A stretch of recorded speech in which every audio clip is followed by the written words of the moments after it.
Welcome to TimeBolt Office Hours on May 4th, 2023. You are live again with Doug and Quinston. We are here to check your workflows, answer questions, and generally just make sure you get the best out of TimeBolt. Today, we're going to be answering questions for customers that show up and talking about Zoom today, about how to edit Zoom, some of the updates that we've made, and things that have made the workflows a lot faster, and some of the updates to Umcheck as well. And TJ, we're doing this Zoom in honor of you. Appreciate that, gentlemen. Always good to see you.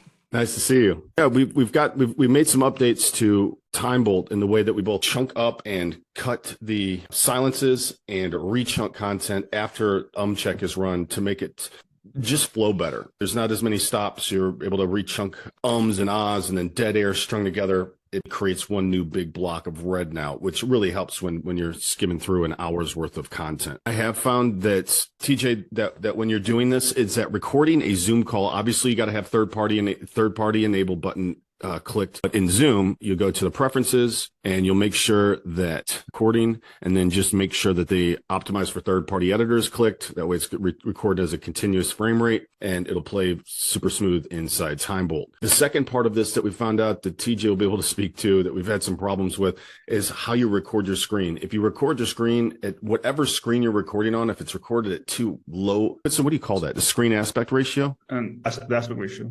Non-standard aspect ratio. Yes, that's what we were looking for. A non-standard aspect ratio that can record your screen capture in super small, but it's small, and it just creates a lot more data. Is that what happened? Is it creates a whole bunch more data inside that particular recording, and makes it more difficodec to process? No, the codec is harder to read, essentially. Yeah, and see. It's codec, like the codec is harder to read, so it takes a lot of time to process the codec. Okay, perfect. So record at a standard, put your screen size at a standard frame rate, or just record up. For example, all my recordings now are all I'm doing on screen 1, because that's kind of a standard rate, versus my second screen, which is super small. And that completely alters the editing experience inside TimeBolt.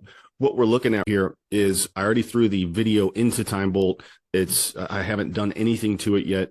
This is a hour-long Zoom call. This was last week, and I ran Umcheck. Okay, you click the Umcheck button and you run it. After you pay, we're charging 10 cents for every. I'm sorry, 50 cents for every 10 minutes. Is that what our costs are? It's 50 cents for every 10 minutes. That's what our costs are to run Umcheck. So once you run Umcheck, one thing that we can do with this update, let's just take a look at the word just. Okay, let's say that I believe that was a filler word. I could go in like I was able to do before, hit just, and it goes through and auto counts it up and puts the total count here. Now, what we can do now is create exceptions. Okay, hold on just a second. That actually flows within the context of that sentence. So I'm going to hit shift and I just click on that just, and it only removes just that one just. And I swear I'm not cutting just out of this week's.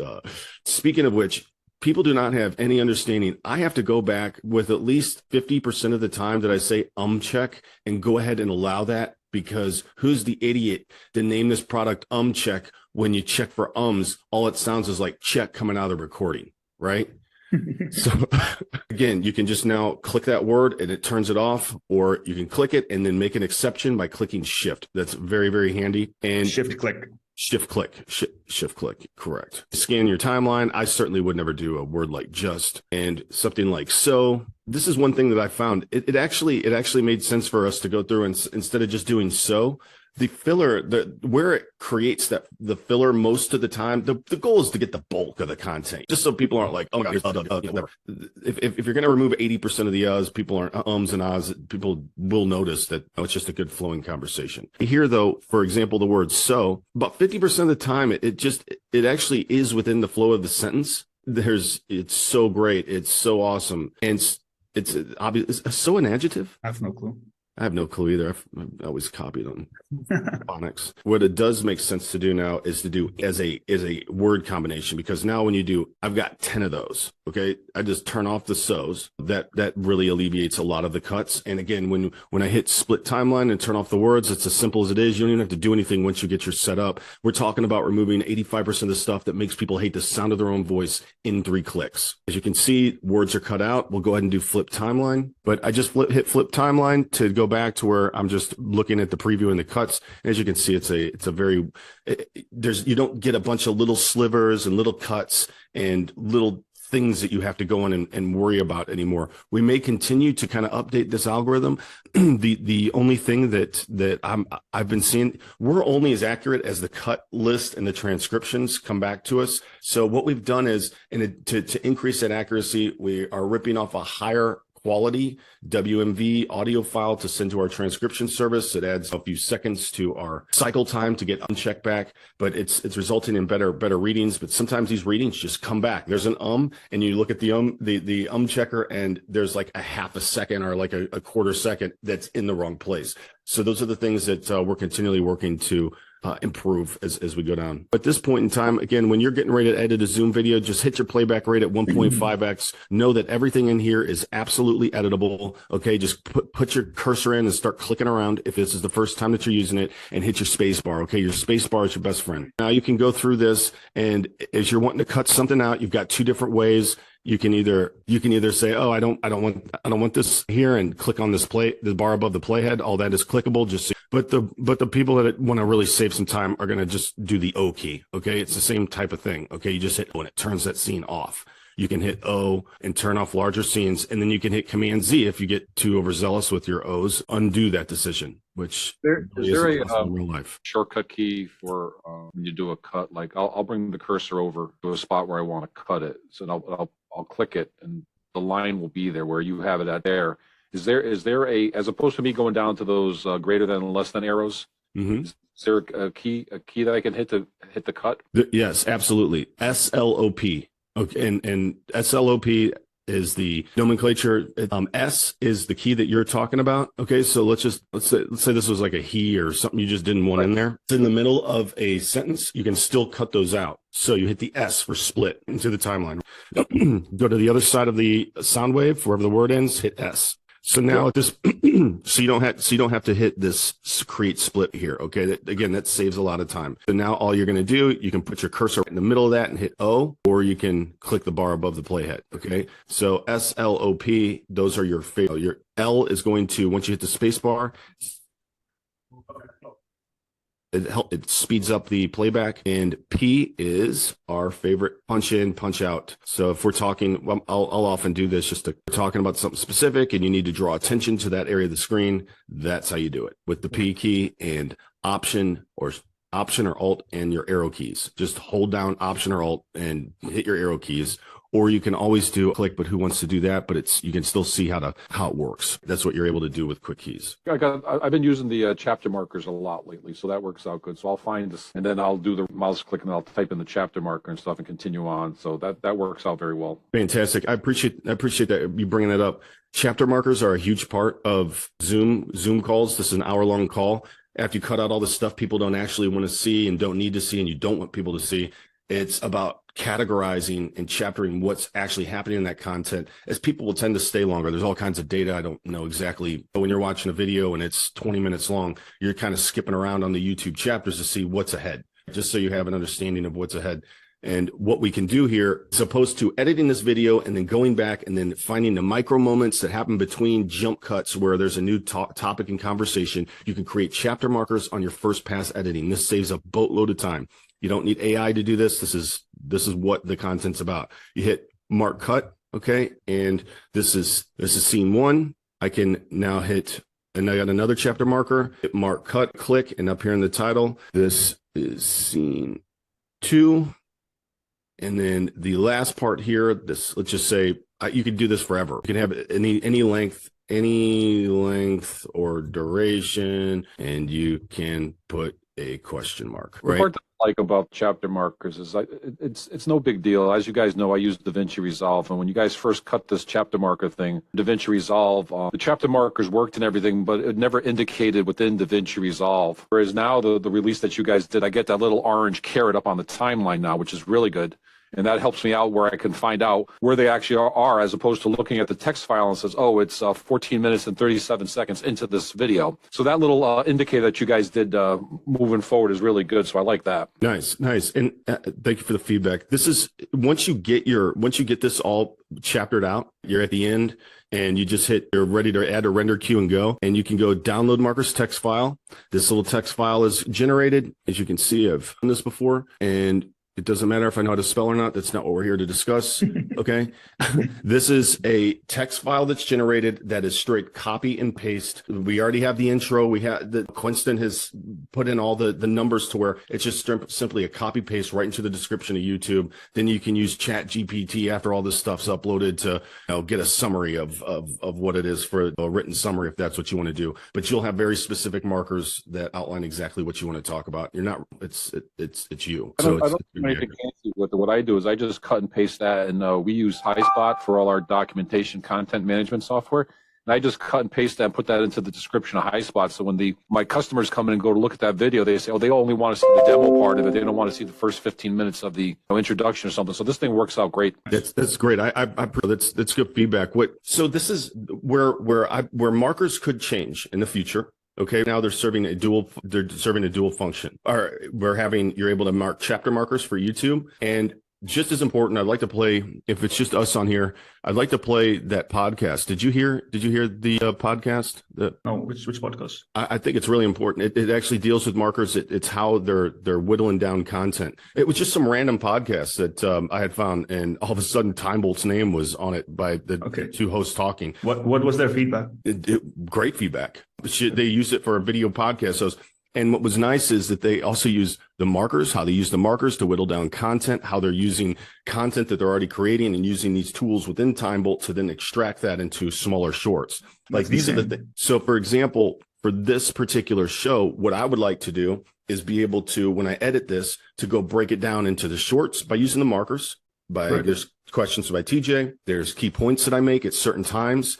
There might be like, hey, step 1, you're going to do this. And then you explain it for like 5 minutes. Well, on a short that's meant to kind of drive traffic, you may just want to list out what that first step is, hit the marker, and then do step 1, step 2, step 3, while also chapterizing an hour's long worth of video, while also cutting it down for your boss. If you're in a business and enterprise environment, you've got customers that like yourself. Like so, TJ, if I wanted to share, if we were part of a large organization, I wanted to share your feedback with product development that wasn't in on this call, I would be able to go find exactly where you talked, mark that out, pull that in, and then be able to give real-time feedback to product from a customer that may have not been possible before because you'd have to do an hour-long video and no one has time to do that. We're doing that right now since you guys dropped in the chapter markers and stuff. We have a technical enablement session every Thursday. We have a sales enablement session every Friday, an hour long. And what we do is the chapter markers that you guys provide us is we'll take different pieces of it and truncate it down so that we could take this hour-long thing and, this topic that we talked about, that's a good for a 10-minute podcast. What we'll do is we'll take that and drop that into our podcast software. So we get a 10-minute, when people are like walking the dog or whatever, they could listen to the podcast from our sessions that are an hour long. Like you said, with you guys doing the chapter markers, we can slice and dice it to what we want, and we could use that same content over and over again. Absolutely. The problem correct me if I'm wrong, the problem that we have to solve is how do we click and you can add in your chapter markers, but you just don't know unless there's some mark there, because that's why we use markers, because you're like, okay, there's the chapter markers. But when you get into dual function, the dual purpose, you might be wanting to create those small snippets and shorts at the same time you're writing your chapters. Quinston, I think the challenge to us is in yourself, how do we just mark that there's something there? It doesn't even need to show through like the chapter markers. It doesn't even need to show through like on an export, like only the markers should like that, because that's what they are inside Resolve. It's not like the chapter markers are exporting with the whole sentence. There's a mark in the exported XML. So if we could find a way to mark that there's there's text for that particular field. I understand. Yeah, that would be interesting. I did try to. I'm sure there should be a way. I don't remember if I tried to do it with the extension. Maybe I did, but there should be a way to be able to show text like to give context to what that marker is and why it's there. That should be possible. Yeah, like an indication that there's text for that particular scene, because it's only going to happen. It's only going to show up in the TimeBolt, in TimeBolt. And I think that if we can solve that problem, we've just showed how you can just take this long Zoom, these enablement sessions and these customer calls and these demos, and just whittle them down into categorize them, and and then creating. I think shorts are kind of like teaser content almost in a lot. Yeah, that's true. It is, because I see a shorts on YouTube, and every one of them has like a link at the description where like, okay, you can watch the full video at this link. Absolutely. Yeah. You can watch the 20-minute tutorial that goes along with doing this 1 minute bang to make this happen. And this is what you can expect to see. One thing that strike me is that a lot of times what happens is the shorts are not made while you're editing the video, but the shorts are made later on.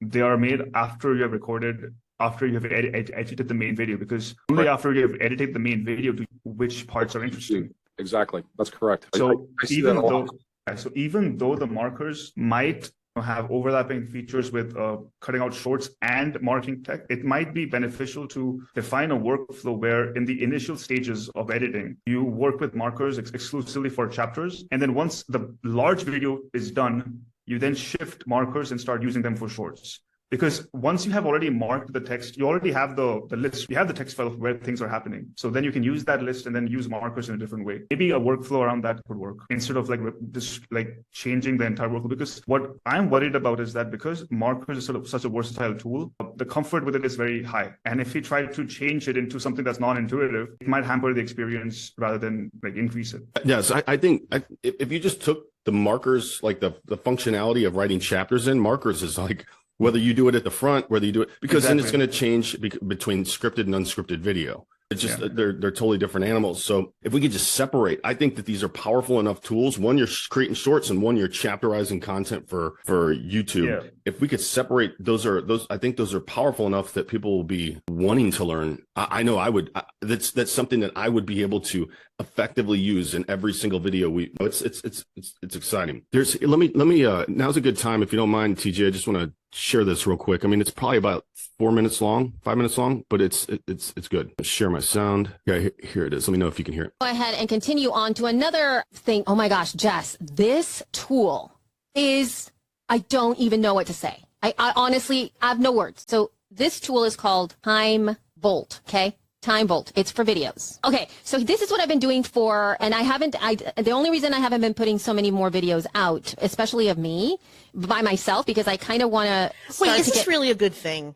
This is a solution to a problem that I have, okay? Okay. So I've been doing this other show called Fuzzy Logic, and it's given me an opportunity to really speak about issues that I'm really passionate about, that I don't get an opportunity to talk about too much on a lot of different shows, because that's not what the topic is about. We're talking mainly about podcasting. So what I've been doing is, especially if we're going to be talking about something that's very meaningful to me, that I have an opinion on, I really want to start to capture more of that and share it online so that there's more thought leadership coming from me around these issues that are around creators, and particularly ethical things and social things and stuff, whatever. So what I've been doing is I have been recording myself, just me. While we are doing the show, I've been recording just me on video because I'm already doing it. I'm just doing my side. Okay. So we're doing the thing. So by the end of the show, I have anywhere, I usually don't do it until we get into the heart of the matter. So I end up with like a 30-minute video recording of just my side. Okay. But it's 30 minutes of which I only talk maybe half or less because there's other people talking. But in order for me to edit that bit, I need to sit there and do it. I need to like sit there and like manually look at the bits and do all this stuff. So TimeBolt, what it does is you upload the stuff and it magically highlights in a big green, red way. It's red. All of the silent parts. Just highlights them all. If I wanted to like just have me talking the whole time, I literally can just export that out and it takes out all of those chunks of time where I'm not talking and brings them together like that. Well, that's amazing. That is a good use for this. So amazing. But I've heard podcasts, and they're not video, so maybe it doesn't apply. It's this is only for video. I've heard podcasts that I myself have been on where it sounds sped up because the silence has been removed to a degree where I'm talking without thinking. It just sounds like either talking without thinking. It almost sounds scripted, even though it's not, if you take out too much space. But for you, for that use, that's brilliant because you can make promos and do all kinds of shit. Yeah. Yes, and that's exactly what I'm using it for. So then, that is so smart. I've seen your promos, by the way, and they're very good. so there's another little tool within TimeBolt. What you can do too is if you do markers, so like let's say, okay, you're watching, let's say it already took out all the stuff you don't want and you've got like your chunks of content that are really the ones that you like. And there's like 30 seconds, 60 seconds of something you said that's like, you can go in there and put a little marker and a little out marker. It's really easy by literally just pressing M. And then you export that out. You can just export that out. The marker area?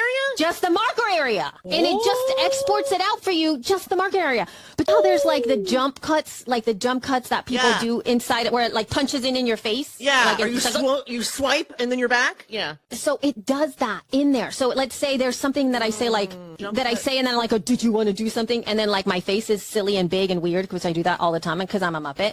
I literally can do it inside of TimeBolt. You just tap it and you say, punch in 25%, 50, 75%, whatever, and it just does it. You export it out and it's done. I'm wondering, how would you guys feel, again, That's pleasant. yeah, isn't that awesome? Just to kind of run into that just randomly. That's just wild. That's users using TimeBolt for exactly the purposes that it is intended for, and using the markers. I would imagine after that they probably send it to some transcription service and get the words thrown on top of it, but the timeline's cut, the punch in work is all done, and you can add your some fluff after that. What's all your computer? I saw your computer system set up. It's beautiful. Yeah. I thought I was looking at some like stock photo, man. I was like shit. I was like, oh shit, is that Quinston? Is that his real setup? It's awesome. So nice. See all the lights? These lights are from the computer. See, and TJ, you're looking for the link to that? Take a look at that. While we're talking about Zoom, is just to confirm, the Zoom recordings that we do are at high def at 3840 by 2160. So you're saying that we have to drop that down in order to take care of that 3-second gap that we have? And I'll be honest, like, I'm not sure. That's, to be completely honest, because from what I've seen from the videos that Doug has sent me, when I played those videos, they are 1080p. So they are much faster. By correlation, we could say that that's possible. But then again, I don't know if you'd want to have a lower quality file. Yeah, what would matter? Like it comes down to like what does that extra resolution get you as well? Yeah, that's 4K. So it's 4K versus 1080p. So 4K would have like 4 times more pixels than a 1080p file. So it's 4 times. What I would recommend is this, because this is what I did, TJ. I actually I've changed the way I produce Zoom. I no longer put the screen share on my left side screen where the resolution's entirely different than my main screen, and that fixed that problem. It also, when I'm with the recording, it's also putting it in a lot better box. So it's not real long and thin and everything gets kind of scrunched up. I would say your standard settings are ideal for screen resolution. Okay. The other question I had for you is, and we ran into this problem and I brought it up to you guys last week. When you guys do your Zoom recordings, like you're doing one for today, and you go and you grab the file off of the Zoom cloud or your Zoom local PC and stuff, is the Zoom recording in mono or stereo? I don't know how I can sound out of both, but I don't know. I think we discussed this last week, didn't we? I think it depends on the microphone. That's what I think. So it doesn't have to do with calling up the IT department and saying, turn TJ's Zoom account into stereo or anything like that. Yeah. Here, look at this. I'm sorry. I don't mean to interrupt you, Quinston. I just wanted to are you able to see my screen? I don't know if you have that. There is a setting. Yeah, they just kind of added this stuff. Recommended for studio environments. I think it's on the premium version. Does that see if I have that? Because I don't have a premium version. High fidelity music, echo cancellation, and stereo audio. I don't. Okay, I do have it. There is an option. So what you do is you click on this original sound for musicians. And when you click on that, those options show up. That's interesting. I didn't know this existed. I have that set up. I don't have high fidelity or echo cancellation checked, but I do have original sound for musicians and I do have stereo audio. But I'm more interested in seeing the actual file because like my file says the video is 3840 by 2161. The audio is 126 bit rate, channels 1 mono, auto sample rate 0. So I was just curious to see if you look at the properties of one of your, like last week's recording, would it have that? You want me to? Did you turn this off? When did you turn that feature on? Or has it been always on? I believe it's been on most of the time for me. Okay, so can we check your file, like one of the Zoom recordings? Just click and see the Yeah, details. absolutely. Option I, we gotta go in audio details. It's mono too. I don't think that feature's working. I gotta call into our Zoom rep asking him about that because I'm kind of interested to see if it's something that they have to do on their end because we're an enterprise customer and stuff. So I'm not sure. It should, like, if you select the stereo option and there is a stereo option in the settings, then it should record in stereo. So And you're recording. Yeah, I'm recording to my computer too. You know what I'm saying? That should be all about the resources on the machine. So either it could be a bug, or maybe the file that you were working with last time had some issues with it. Because what I did do was when I brought it into DaVinci Resolve, dropped in your JSON file, and then before exporting it out, I went and embedded channel 1 into channel 2 to give it the stereo, and I sent it to the gentleman that was having the issues with his Mac. TJ, that one's perfect, thank you. So now I got to go back. I got to figure out how many enablement sessions I have to go back in order to fix this. So when you were editing the DaVinci Resolve file, you essentially played it in DaVinci Resolve. You could hear from both ears, but only when you exported it, you could hear just one ear. Is that's what happened? I can't be 100% sure. All I know is the exported piece that I was giving the customers was coming in with they were coming in on one channel. They were not hearing the. I think the only way would be to like explicit, because the way the JSON file works is the JSON doesn't really do anything with the file. It just makes the cuts. So even if you so it just makes the cuts because it doesn't have any other information. No, that makes sense because what I do is I take the Zoom recording and I use Handbrake to bypass that 3-second delay I have before I drop into TimeBolt, and Handbrake puts it out as a mono as well because it's coming in as mono. So you might be able to do stereo through Handbrake, I think. I'd have to check that, but that could be another option for me because I'm using Handbrake, like I said, to bypass that other thing with the. Let me Google this. Well, but are you going to see TJ if changing the screen resolution size fixes that problem for you? I can test that thing out today. That's not a problem. So will you let us know? Will you let us know when you hear back from Zoom what their? Oh, absolutely. The other recommendation that I have for you, after you cut this all up, and especially for business to business applications, I get calls with important customers, investors, things that you just want to revisit, and you can miss things in the conversation. Or like you said, you could not be there. Like a lot of people can't make the call. But when I save this down, at this point, you can also do add to render queue as a WAV audio only file. And what I use with this is then once that renders out as a WAV audio only, I'll just throw it right on my phone, and I have my running material or my workout material or my walk my dog material. That element of taking these larger files, breaking it down into something smaller is often all you need. And then you're not listening to dead air. Like when you're walking, it's just like you're listening to a podcast or a show that you would typically watch on YouTube, not, oh God, who's on the line today? Is it Doug or so, Mike, whatever that is.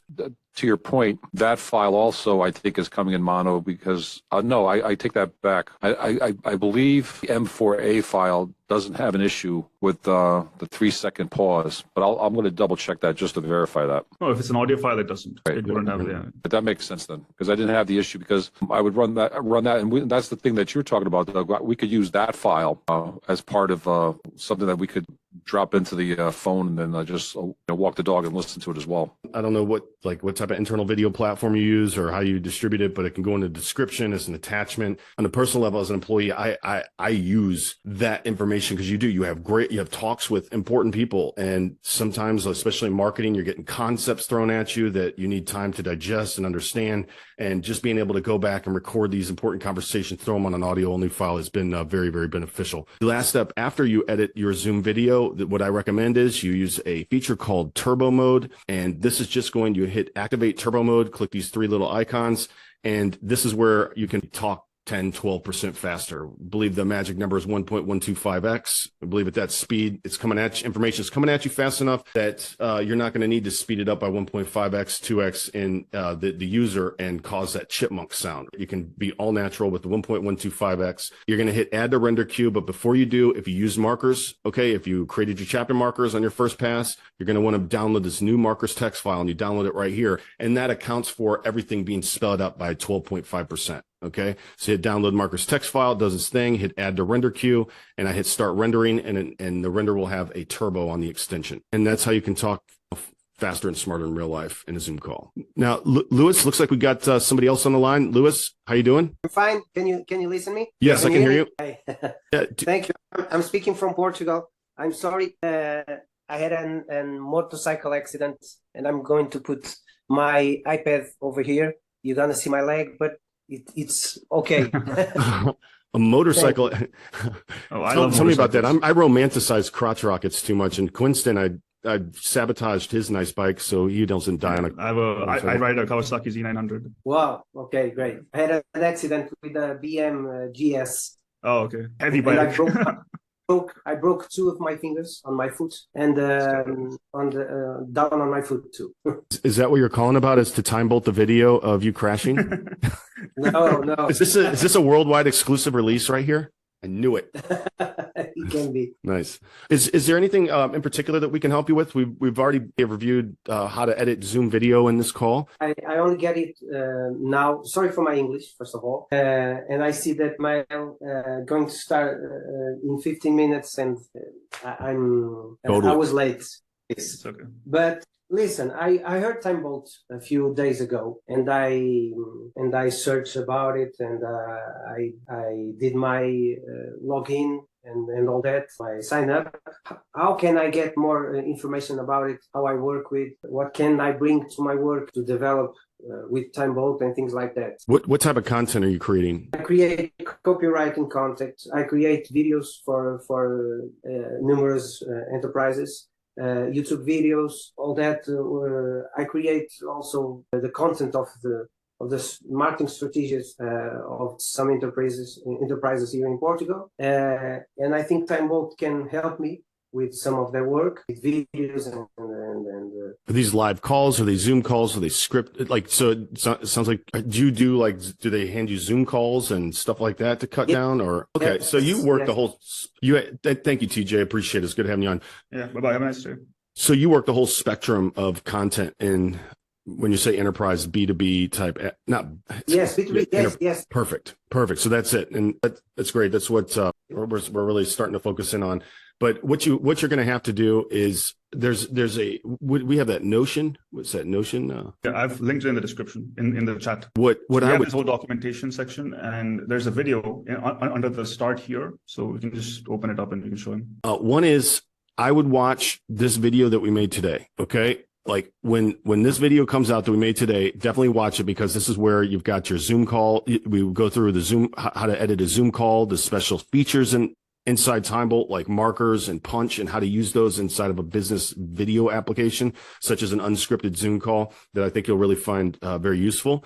This Notion will explain some of the basics to you. If you get in trouble, go to the troubleshooting FAQs. This is the one that we're really working to build out. Okay. So people don't get stuck in different places. Okay. And then to learn what TimeBolt can really do for you. My most question is, how can I use TimeBolt to cut out all my scripted videos? Like I'm recording a video at my studio to a certain company. How can my workflow cut it all out automatically with TimeBolt? Is there a specific language that I need to use? Like, it works well in Portuguese too? Yes, it's based. It works with all. Have you tried it? Or with language? Have you tried TimeBolt yet? No. Okay, we could talk about theoretical, like it's based on audio waveform. So take your file, drop it in. Just drop your file into TimeBolt, and all that stuff's done for you. So goes in, finds the dead air, cuts up the dead air, and then once you cut up out all the dead air, the timeline becomes very quick to turn scenes on or off. Once you drop your file in, I can export the XML. Sure. It depends. Like, this is what I'm saying here. This features page. Okay, you go to this page, and these are the things that you can do inside the video. These are things that are automated, things that you can do inside the video, and then your export options. So we work with, well, whether you're using, I don't know, would you use Final Cut? Do you use Resolve? Do you use Premiere? Okay, well, all video that I make, except maybe for like a 10-second brand, like what you see on our homepage, where you got everything that TimeBolt doesn't do. Like, I make all my video with TimeBolt. So whether I'm making editing an hour-long Zoom call, or I'm doing, and it's not because I want to spend time, like, I'm not trying to do this just because it's our software. It is the fastest workflow. You've got, that's why I'm searching it. from everything from long Zoom calls, where you're not going to find anything that that's going to cut up a Zoom call that fast and allow you to categorize it for chapters, all the way to, hey, I've got a DSLR camera and I've got two different and an iPhone camera and an audio source that's separate. And I want to be able to bring all those in, cut up my main master video file, and then have it all synced up to my other 3 videos. Like, so all you would do is watch this video, to tell you the truth. Like, this video will get you exactly what you need. Oh, I know, Brad. Oh, really? The multicam viewer is open by using the shortcut Command-Shift-7. If need be, I can. Yeah, he helped us build. No, he helped us build this. You got really lucky with you got really lucky with Final Cut. He helped us build this plugin, this feature. It's not a plugin. It's an export option inside TimeBolt. That's called Final Cut Pro Multi-cam, and this is by far the easiest way to cut up multicam video that we have in all of our NLEs. Yeah, you can go to Brad's channel and watch the latest video. That's go to Brad's. I know Brad West is here in Portugal now. He's in Algarve. Yes, he is. That's awesome. Like his steps really do work. For the first time in my life, I was like, okay, I'm just going to do a multicam for real. I had to do a business to business video. And I was like, I wonder what the difference is between recorded in OBS with a green screen and me using my SVE10 there on. It is night and day difference, as you pro creators already know. Like, it's a night and day difference. So now I understand why an audio best sounds good going through my Rode wireless, my Rode mic or my stationary mic. You've got to bring those together because it results in a much richer video for a brand when you're talking about stuff that's going straight on the homepage of your website where fidelity really matters.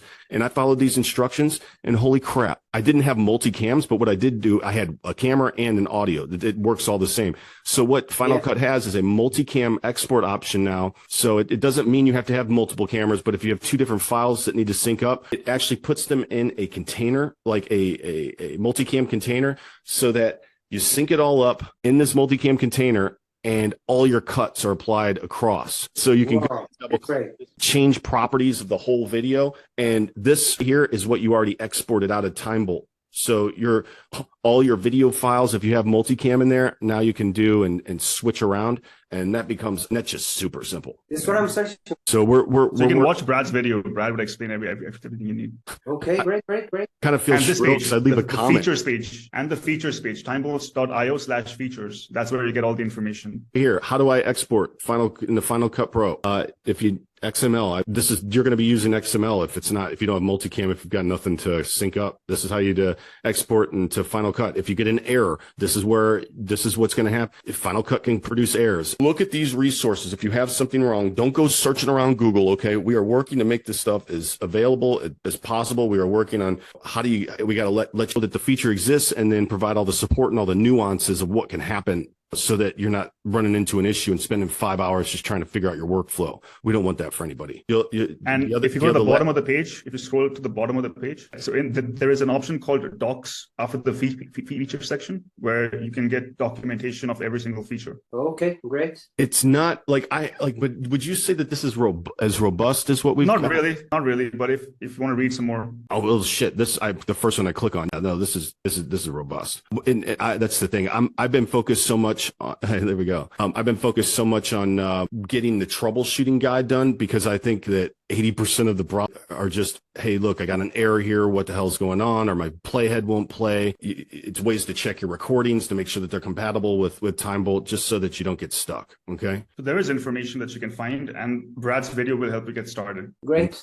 In the docs section. I'm going to see Brad's video. Hey, listen, and Doug and Quinston, do you have anyone with Portuguese language or Brazilian to do the content like Brad did? I don't know. Do we? We have an affiliate program. We have an affiliate program for people that are existing customers that, like yourself, that you could get 20% on recurring revenue on the sale, and you also get a discount code for your viewers if you wanted to make like something in a Portuguese language. We haven't gone that far in our marketing yet. Okay. If you want it, I'd be interested. Awesome. There's what you would do is go to TimeBolt to sign up for our affiliate program. You go to timebolt.io, click affiliates, and this is where you can see what our deal structure is. And this is where we've got some brand assets and then affiliate login. Okay. right? This is where you can apply and you connect up your accounts, your business. It requires a business PayPal account. That way all the accounting and taxes and all that stuff is all handled and for you, and you just get a single 1099 at the end of the year, which is great. But that's why you got to hook up your business account, and all the payments are made on the 15th and the 30th. No one's ever not gotten paid. And 15th and 15th to the 30th, I would recommend, if you sign up as an affiliate, to use an email address that is not your standard email, because with our affiliates, you start getting a lot of emails when people order. It's like, so ordered, you're going to get paid $273. Then when the actual payment goes out, you get another email. So I recommend that you put that in your own like admin email to keep it separate, or create some kind of rule inside your inbox that just automatically shuffles those to a specific folder. Okay, great. And again, with yourself, this is with yourself. When looking at what TimeBolt can do, just look at these. Okay, you're going to be able to see like the ability to fast forward silences is also just as important in business. When you're having demonstrations and tutorials on like a screen process, especially like when you're showing software, doing troubleshooting with customers, and you don't want to cut out like the steps in between. Instead of cutting it out, you can say, hey, in any silence that's like less than 3 seconds, because that's going to denote some kind of mouse movement, could increase that by 3-4x. I usually do like 3x. I can either mute it or unmute it. If you're just trying to capture those types of movements. So now what you see in the orange here, I was the only one on call. It's not my that while it's not going to be in preview, you're not going to be able to see it sped up by 3x in preview. As you can see, it automatically speeds up the things that are less than 3 seconds. And what I would also recommend, again, watching this particular video when it goes live, because it talks a lot about the Zoom calls, and these specific features are going to be relevant to you. You're going to want to know that when you drop your file in, let's go with a Zoom call that's unscripted, that may have a lot of ums, ahs, and those types of things. The first thing that you do, drop your file in, make sure that your settings are right. Okay. This is what I use as settings, and these aren't aggressive, and these like the decibels and correct. That's exactly it. You'll have to make sure, like, it could suck the first time that you're like dropping a file in the TimeBolt, because it's very possible. There's probably like a 30-40% chance that your audio, you got bad audio, or you're talking behind a jet engine. Like people sitting there like, hey, TimeBolt's not working for me. Can you tell me why? And they are literally an airline company speaking in front of a jet engine, and I still got it to work, because like I think that's the first video we tested on, was like some Blue Angel video where the girl was talking. I was like, oh, cool. We could but they got the static. It's an engine, or they're on a fly along with on a F-18. And it's just this big block of green. And all of a sudden you see the sound waves, and you just increase your decibel levels, and it works. Yeah, I think it's not my case. In my particular case, even for my YouTube channel, gets small, but the audio is a major thing to me. I'm a music producer, so the audio Perfect. is great audio. Yeah, that's not going to be a problem. But it's still, there could be some anomaly. You know what I'm saying? Like there could be some anomaly, and one of the challenges I think with going into enterprise is going in and helping them kind of standardize how they're capturing that video, so that when it comes into TimeBolt, you already know what the properties are. There's a best way to capture a Zoom video. There's a couple things that you have to do in order so it doesn't turn out to be a variable frame rate nightmare, or like PowerPoint, for example. PowerPoint's a variable frame rate nightmare. You try and throw that into TimeBolt or any editor when you're recording it, and it causes problems. We need constant frame rate. One of the Quinston and I put that in our Slack chat, but that I actually put the feedback from an enterprise customer, and she's like, how do I capture my PowerPoint? Do you have some way that I could capture my PowerPoint in TimeBolt? Yeah. His eyes may look puffy. He's too young for his eyes to look puffy, but again, that's my eyes. I use like these stem cell things. Really trying to get my stuck in. We all are overworked.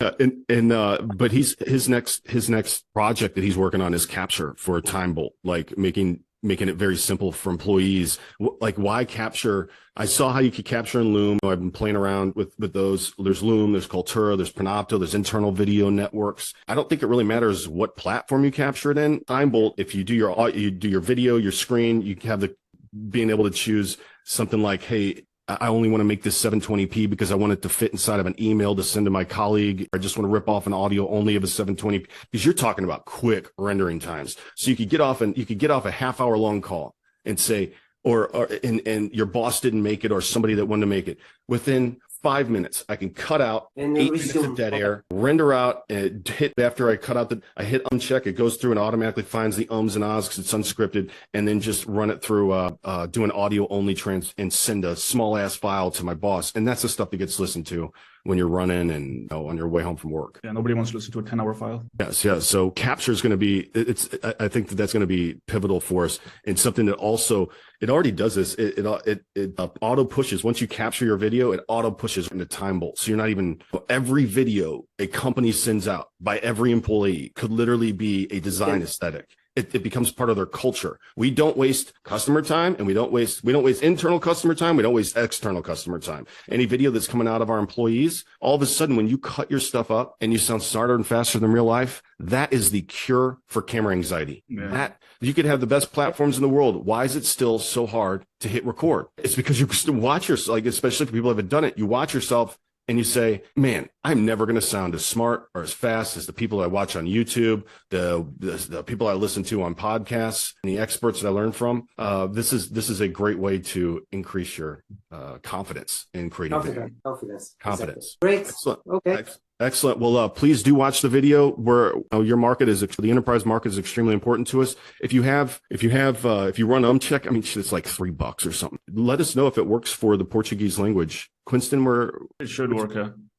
Quinston just figure that one out. I think it works for like 20 languages, 25 languages. Portuguese should be part of it. It works for Hebrew, so Portuguese definitely will be part of it. And let us know how that works. And I appreciate you joining on the show today. I appreciate all your efforts and patience. Absolutely. It's been a lot of fun, Ron. We got some, hell, we deal with great talent here. That's what's great about TimeBolt. We just have fun with our customers. Hell, most of our customers, 95% of them are interesting enough that they think people want to watch them in video. So that makes them a whole different kind of category. And some of them got forced into it. They throw it into TimeBolt. They're like, oh my God, thank you so much. I won. We're winning. They win pitch competitions with TimeBolt, like video pitch competitions, internal hackathons. I've seen it over and over again where like you create a different type of video. If you could check my YouTube channel, you can check the quality and things like that if you want. Primarily Portuguese content. Portuguese content about audio, video, drone stuff, and DIY stuff that I make. I have a rotative platform that I did with a microwave motor. I have a automatic slider, which did I made with a presser. Nice. If you go to videos, I have audio in ears too. I know where you came. A dolly slider, yeah. I bet you. I'm going to make a guess. You found us through Glen Flicker. Yeah. Look, the guitars gave it away. I work for a music company too, because I'm a musician and I do stuff with audio. Yes, those are the in-ears. And I did I do all stuff with DIY. I did a great ceiling on my studio with 7 square meters. If you go to videos, your accident, is it on? Yes. That's my foot over there. Be careful if you are next to the light. I know, but is your accident on here? Do you have a video camera for your bike? I have an Insta360. Nice. Was it on? Was it activated when you slammed? No. Sad. So that's tech DIY. That's the slider with the printer. The slider, dolly slider for the printer Dolly sliders follow. Yeah, man, you make some really nice content. This looks great. Awesome. Well, thanks for sharing that with us. I'll take a look. Well, that does it for TimeBolt Office Hours on Thursday, May 4th, 2023, live with Doug and Quinston. Don't forget to hit the like button, subscribe, and of course, the notification bell when we go live. And I'm out of time. Thank you. Bye. Bye. Bye-bye. Bye all.